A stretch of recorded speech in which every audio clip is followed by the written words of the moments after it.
တတူးဆရာကလူတယောက်ကိုသူ့အနဲ့မတော်တဆထိုးမိသွားတယ်ဗျအဲ့ဒီမှာဒေါသထွက်နေတဲ့ခိုင်းကောင်းဆောင်ကတနက်ကိုဆွဲထုတ်ပြီးဒီတနက်နဲ့မင်းကိုဆွဲဖျက်ပြစ်နေမြေပြင်ကအနီအောင်တတူးတွေနဲ့ဖုံးလွှမ်းနေလိမ့်မယ်လို့အော်ဟစ်လိုက်တာဗောတတူးဆရာအိုကြီးကထစ်ထင်ကောင်းကောင်းနဲ့အမတခုပါဒါပေမဲ့မင်းရဲ့တတူးကိုငါပြီးအောင်လုပ်ရမယ်အဲ့ဒီမတိုင်ခင်မင်းငါကိုတတ်လို့မရဘူးလို့ပြန်ပြောလိုက်တယ်အဲ့ဒီချိန်မှာပဲခေါင်းဆောင်ကထူးဆန်းတဲ့စာအိတ်အိတ်ကိုရလိုက်ပါတယ်စာအိတ်အထဲမှာစာမပါပဲသဲမဲတွေပဲရှိနေတာဗျ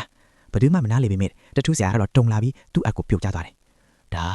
တေမင်းစာပဲလို့သူတိုးတိုးလေးပြောတယ်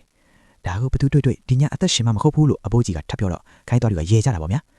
နှစ်ပေါင်းများစွာကငါနှလုံးသားကညာဘက်မှာရှိနေလို့ပဲငါအသက်ရှင်ခဲ့တာဆိုပြီးရဲနေကြတော့နောက်ခဏမှာလူတယောက်ရဲ့ဦးခေါင်းကသူ့ခန္ဓာကိုယ်ကနေလွင့်ဆင်းသွားတဲ့အခါသူတို့ရဲ့ရေတံတွေပျောက်ကွယ်သွားပါတော့တယ်လူကလက်နက်တွေကအရက်မျက်နှာအတီးဒီကနေပြန်တန်းလာတယ်မီးတွေကွဲသွားပြီးမှောင်မိုက်မှုကအခန်းကိုဖုံးလွှမ်းသွားတယ်နောက်ထပ်လူဆိုးတယောက်ကိုလေထဲကိုမြောက်ပြီးချက်ချင်းတက်လိုက်တယ်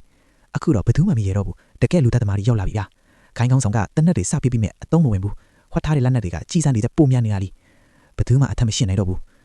ခေါင်းဆောင်ကကြောက်ရွံ့တုန်လှုပ်လာတယ်သူ့လူအားဆုံးတိတ်ဆုံးသွားပြီမဲ့လူသက်သမားရဲ့မျက်နှာကိုမမြင်ရသေးဘူးဗျာသူကမင်းဒါကိုလှုပ်เสียမလို့ဘူးပတ်စံကိုနှစ်ဆသုံးဆသိမယ်မင်းရဲ့ဈေးနှုန်းကိုပြောပါလို့တောင်းပန်လိုက်တယ်ဒါပေမဲ့မှောင်တိုင်းမှာတိတ်ဆိတ်သွားပြန်ဖြေတယ်နင်ဂျာတွေကကြောက်เสียကောင်းပြီးခေါင်းဆောင်တယောက်သားဂိုင်းထဲမှာအသက်ရှင်ကြံခဲ့တာပါတတူးဆရာကတုန်လှုပ်ပြီးမင်းရဲ့ခေါင်းအားကိုသိမ့်စိတ်ထားပါနင်ဂျာတွေကတက်တေတွေနဲ့ဘယ်တော့မှအပေးအယူမလုပ်ကြဘူးသူတို့ကငရဲကဗလီတွေလိုပဲလို့တတိပေးတယ်ခေါင်းဆောင်ကဒေါသတကြီးနဲ့ပါစပ်ပိတ်ဆမ်းပါလို့အော်ဟစ်လိုက်ပြီးမဲ့အဘိုးကြီးကတုံးယူပြီးမှောင်တိုက်ထောင်းကိုစိုက်ကြည့်နေတယ်တက်တေတယောက်အနေနဲ့သူ့အချိန်ကုန်သွားပြီဆိုတာသူ့သိတယ်နင်ဂျာတွေကတက်တေတွေကိုဘယ်တော့မှမထားကြဘူးဒီလူသက်အဖွဲ့ကလျှို့ဝှက်စမ်းကြဲပြီးစာချုပ်တွေအတွက်ပဲတက်ဖြတ်ကြတာပါရွှေပုံမားတာကပိုနဲ့တဲ့တင်းချိုရင်းကိုစိုးလိုတာပဲဗျာ